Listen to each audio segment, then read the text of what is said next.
Let's get into AEW Dynamite Spring Breakthrough.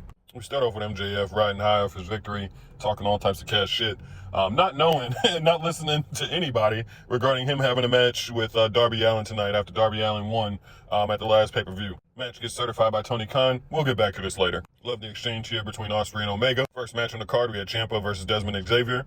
This is a great match between these two. I'm loving the mix-ups with AEW. Like, I'm never getting the same regurgitated nonsense. Two great stars just going at it, you know what I mean? Leading to an epic, match. But Xavier, by the end of it, needs a bacchiotomy and his skull checked after getting, like, a backbreaker and a knee to the face. And Ciampa calls his next target, which is whoever is going to be the next AEW champion. FTR comes out to gloat, and then you got the crowd chanting, "Gets no hose to Stoke." And Stoke's response is, "I don't need hose when I got the AEW World Tag Team Champions."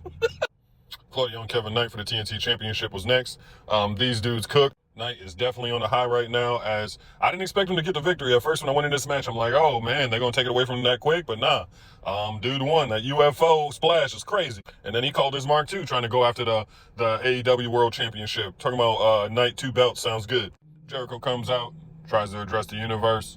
You got the Demand coming out, interrupting that. This was just a fun segment between him and Ricochet, as he kept calling him bald at the end of each sentence. But then he gets what's called now the Rico Salt, as Ricochet and the Demand, what we thought was going to be Ricochet and Jericho going at it one more time, became the Demand getting involved, and then him copying Jericho's moonsault. I'm betting we get, Brian Keith and Big Bill back in this thing again with Jericho. We'll see. Ospreay and Hechicero did not disappoint. I really thought this was going to go in Hechicero's favor. Majority of the match, he was leading. He had Shafir in the crowd, too. I guess just taking notes from Mox. And I ain't gonna lie, dog. You got me pulling my hair, having me pinned up like a tarantula like this. Dude, we fighting. Ospreay wins this barely. But then Mark Davis at the end said, "F your victory."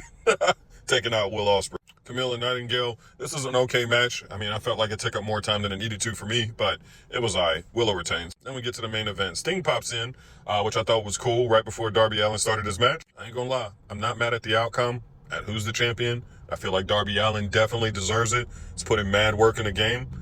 But all we get is 4 coffin drops and then a headlock, maneuver pin. I don't care what nobody say. I was not feeling that. There was so much hype. I was expecting so much cook.